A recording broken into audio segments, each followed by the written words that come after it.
sindicalista, ese es corrupto, ese ladrón. No, sindicalista no es eso, sindicalismo es servicio, sindicalismo es defensa de derechos humanos. En Venezuela existen 7 centrales sindicales y el movimiento sindical venezolano ha sido misógino, patriarcal, y cuando tú ves las estructuras sindicales, heteronormado, ves los libros del movimiento sindical venezolano, las mujeres estábamos siempre de relleno en los vocales y en de las secretarias o adjuntas. en las últimas instancias. Afortunadamente, de las 7 centrales que existen hoy en Venezuela, yo soy la única presidenta mujer. Y en América Latina hay 2 más, la compañera de Panamá y la compañera de Chile. Somos 3 mujeres presidentas en América Latina de centrales sindicales y eso no ha sido fácil. Primero porque siempre surge el irrespeto de que una mujer no puede estar en una instancia de poder, que no podemos tomar decisiones porque los hombres sienten que los está mandando una mujer, y no es así, es conducir. No respetan las capacidades de las mujeres tampoco y nos ofenden y nos humillan muchas veces, pero eso nos hace más fuertes. Que nosotras también tenemos capacidades, que nosotras tenemos competencias, que podemos ser lideresas y podemos conducir, podemos ocupar espacios de poder, que entiendan, porque un gran desafío es hacernos respetar. Yo me he encontrado compañeros que el hecho de que le echen los perros a uno como mujer y le digan, mira, y uno les diga, un momentico, entonces de una vez te maltratan y te dicen, a mí me han llegado a decir, eres lesbiana, porque me doy a respetar. ¿Entiendes? Que eso tampoco es un delito, es una ofensa, pero lo hacen como para decir, es que la mujer es para otra cosa, la mujer no es para ocupar espacios de poder, y ese es un gran desafío. Es un gran desafío que tenemos. Me ha costado muchísimo ganarme el respeto, son muchos años de lucha, pero sí lo podemos hacer y lo vamos a demostrar. He estudiado, he sido becada a nivel internacional, he estudiado en muchos países de América Latina y el mundo. Represento a las mujeres venezolanas y a los trabajadores venezolanos en la Confederación Sindical de las Américas, en la Confederación Mundial. Quiere decir que sí podemos las mujeres ocupar y romper esos paradigmas y estigmas y ocupar esos espacios.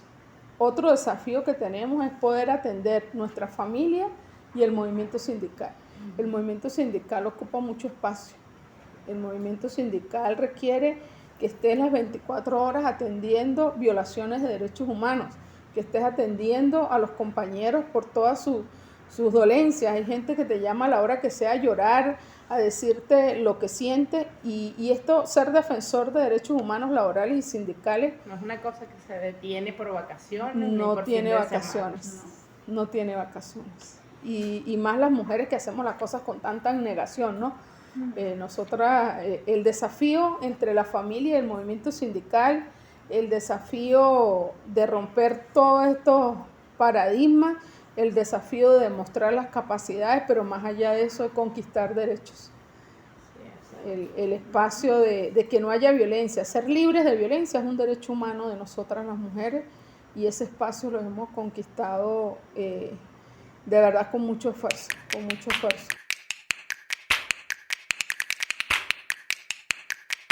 Todavía los hombres que están arriba por años dirigiendo las organizaciones sindicales y dirigiendo la política se resisten a los cambios.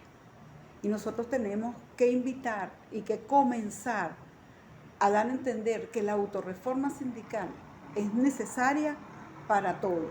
Primero, para el cambio que necesitamos desde adentro, para crear políticas públicas nuevas, necesarias para acabar con el desastre que tenemos. Y principalmente que las contrataciones colectivas ya están obsoletas, ya quedaron atrás, ya no sirven.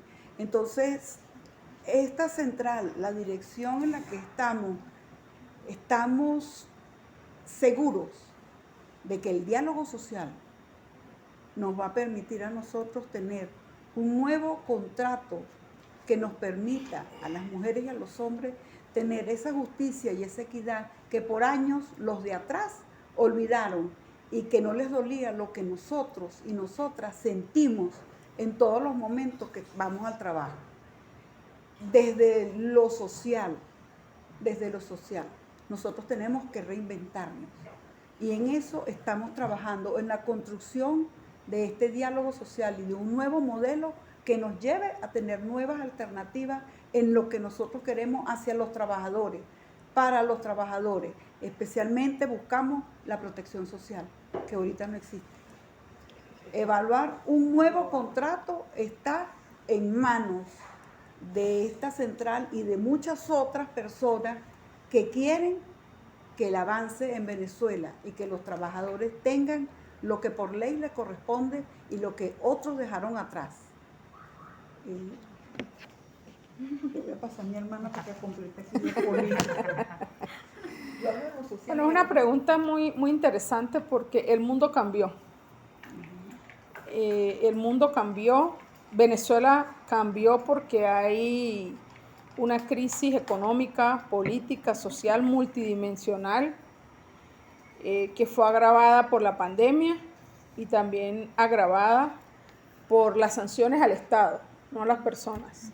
Las sanciones al Estado que también agravaron, porque toda esa suma es lo que ha hecho que nosotros estemos en esta crisis tan terrible.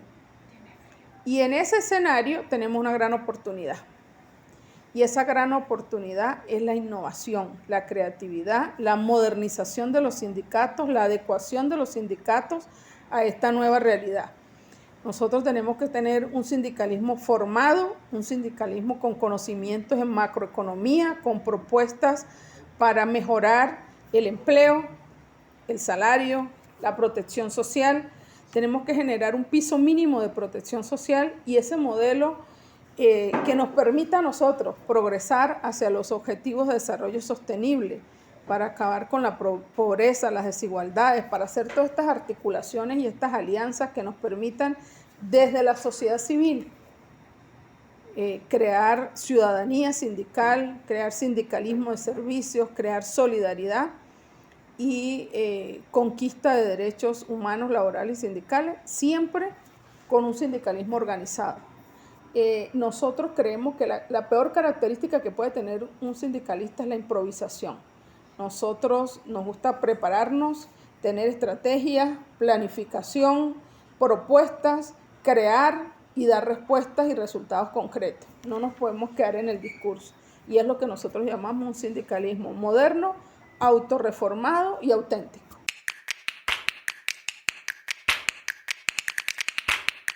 El tema de la migración forzada es muy complejo y la mayor problemática es el impacto que ha tenido en los países de América Latina, pero también en Europa. No hay lugar del mundo. Yo me he encontrado en los aeropuertos compañeros que vienen de China, de Japón, de África. Yo estuve en Togo hace 2 años y habían venezolanos en África.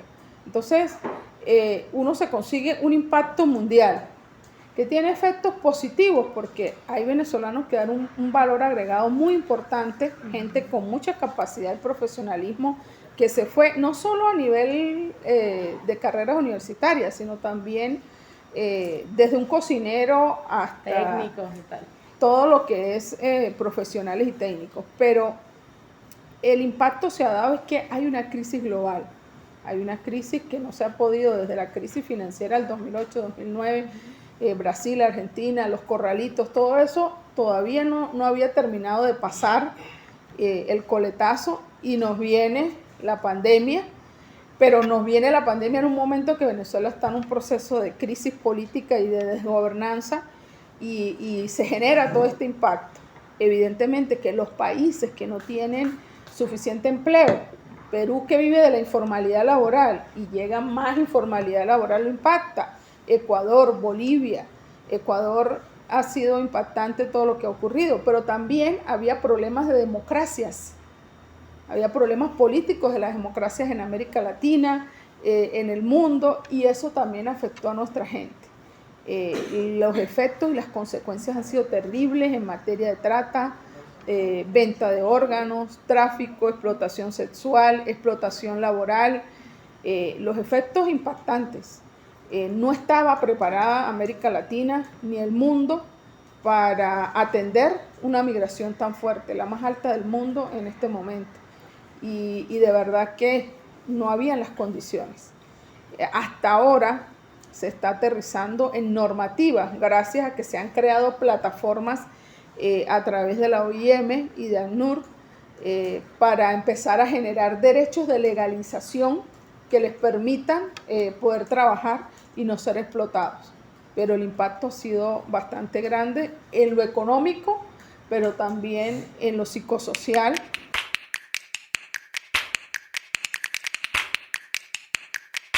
Empezar por el segundo. Ajá. Yo sé que en materia de las amigas feministas del mundo y de Venezuela, por supuesto, hay una gran defensa por el aborto. Nosotros hemos vivido las campañas que han hecho a nivel sindical, las compañeras de Uruguay, de Brasil, de Argentina, pero nosotros tenemos que adaptarnos a nuestras realidades y a nuestra legislación. Nuestra cultura y nuestro modelo cultural todavía no está sensibilizado ni ha cambiado. Y para nosotros cambiar esos temas tiene que ser con cambios de cultura, con sensibilización y con un proceso.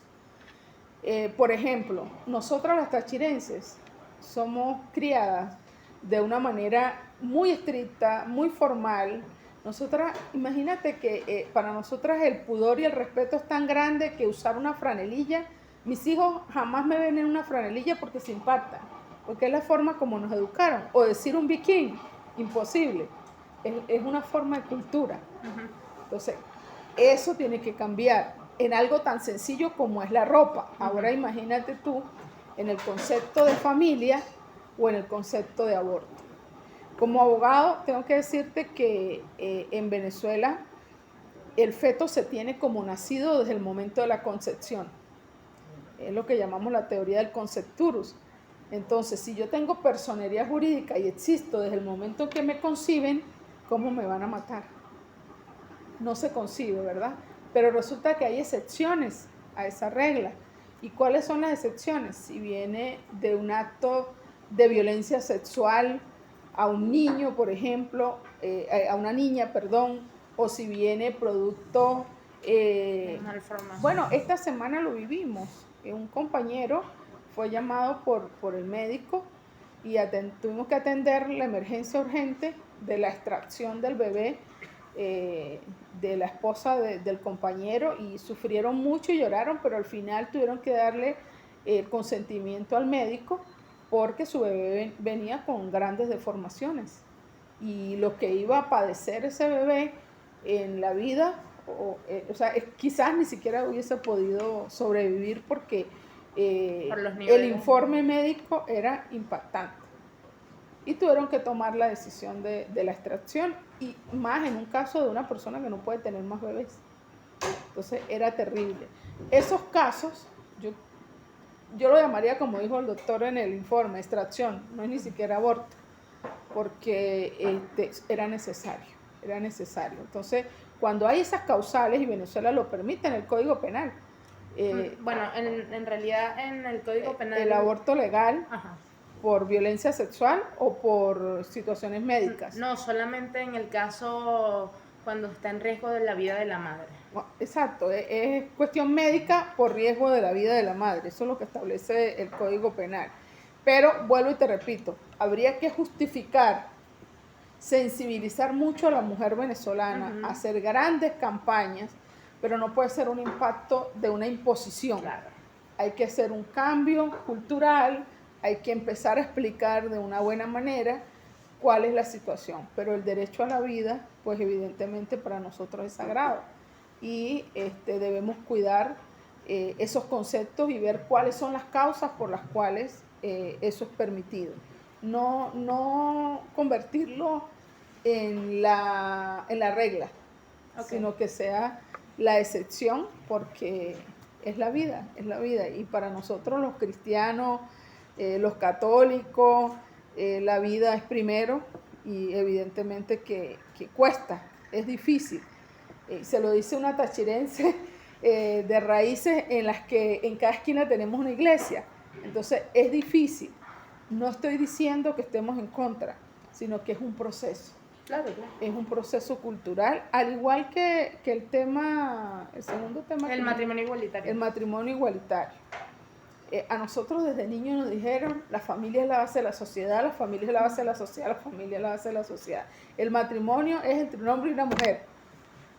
Entonces, ¿cómo cambiar ese proceso cuando nuestra legislación nos dice que es así?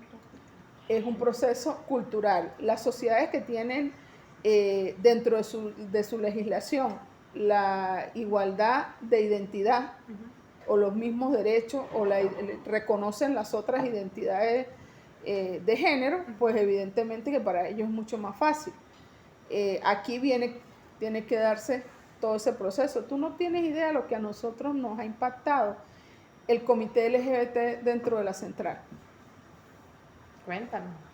Cuando el compañero Eleazar llegó por primera vez a la central, los compañeros para sacarse una foto con él, terrible. La exclusión.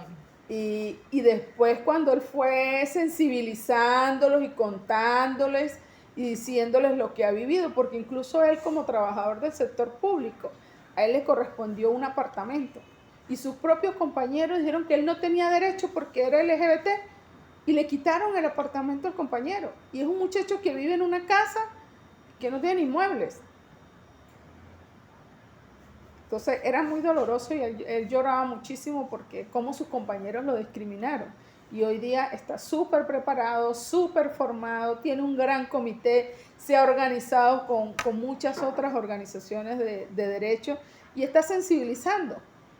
Ahí tenemos la junta de él, es una compañera lesbiana y nosotros hemos venido haciendo un proceso de aceptación y de reconocimiento y hemos encontrado compañeros que no han querido salir del closet, pero que los respetamos. Cada y quien entonces tiene su ritmo. Sí, pertenecen al comité, pero no quieren salir públicamente. Y bueno, todas esas cosas hemos tenido que irlas llevando, pero son gente muy preparada, muy capacitada, muy sensible, y eso es poco a poco.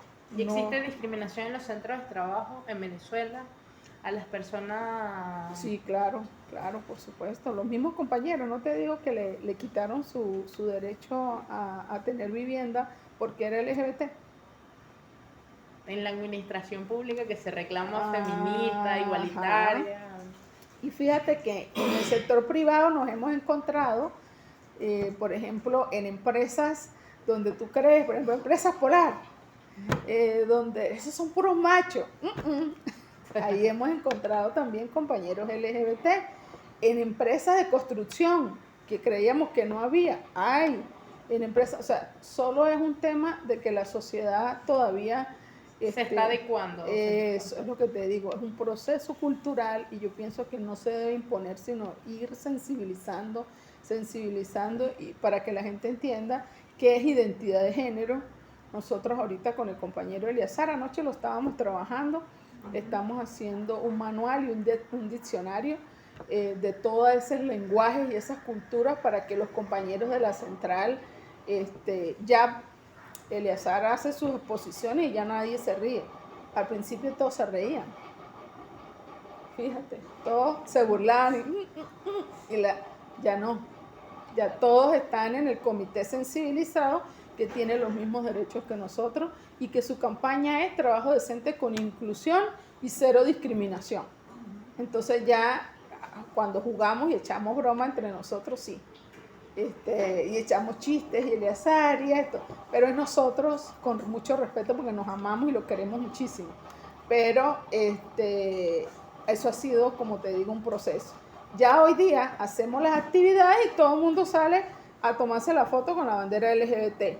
Antes que alguien se sacara esa foto era imposible. Era imposible. ¿Cómo se te ocurre? Quítame eso. Ahora hasta las personas mayores de la central, todos con orgullo, porque Eleazar se ha ganado un respeto. Con su capacidad se ha ganado un respeto. Por eso te digo que eso va a ser un proceso, lo del matrimonio igualitario. Yo creo que eso no debe ser imposición, sino que el mismo trabajo que está haciendo Eleazar dentro del campo laboral deben hacerlo las ONG de la sociedad civil para ganar espacios. Organizaciones feministas, les puedo decir que tenemos 4 años de constituidos y la primera visita es la de ustedes. No ha habido acercamiento de organizaciones feministas con nosotros como Central de Trabajadores.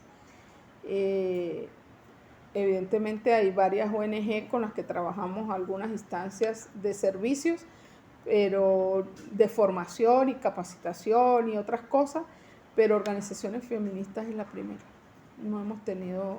No se han acercado a nosotros a conocer la realidad de la mujer trabajadora o de los compañeros LGBT, o de conocer cómo está la fuerza de trabajo, la informalidad, lo que vive una trabajadora de la economía informal cuando tiene que dejar su hijo o tenerlo debajo del puesto del mercado, la violencia de género, el trabajo doméstico, lo que vive una trabajadora cuando uno se le acerca y llora porque tiene la menstruación y no tiene para una toalla sanitaria. Nada de esas cosas pareciera que no importa. No ha habido acercamiento, de verdad que las felicito porque la primera organización feminista que entiende que no solamente la mujer en la sociedad, la mujer defensora de derechos, sino la mujer trabajadora, la mujer que está todos los días en el hogar, la mujer que ahora ha sido impactada por la COVID en el hogar, pero también la mujer que está en el sector público, la mujer que está en el sector privado. En las empresas de Guayana tenemos mujeres súper guerreras, en Sidor, en Alcázar, en Ferrominera, en todas esas instancias que sufren cantidad de cosas porque son trabajos de mayor cantidad de hombres. Y sin embargo allá hay un grupo de mujeres que les ha costado ser líderes en esos espacios, ser una lideresa allá, pararse una mujer en una empresa básica a dar un discurso, los hombres empezaban a lanzarles tomates, a lanzarles distintas cosas, porque son espacios que para ellos no son para las mujeres. Entonces no es fácil y de verdad las felicito, y gracias por visitarnos como Central de Trabajadores, y aquí tienen las puertas abiertas para articular, trabajar en equipo y construir país. No somos,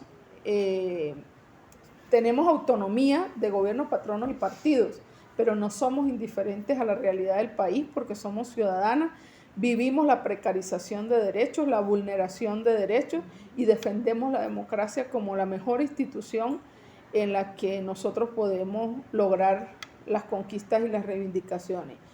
Sin partidos no hay democracia, pero sin sindicatos tampoco hay democracia porque somos la fuerza y el motor que mueve un país, los trabajadores. Agradecida, de verdad, crean la emoción. ¿Tú querías preguntar algo? Sí, que debe. ¿Tú quieres preguntar algo? Pregunta.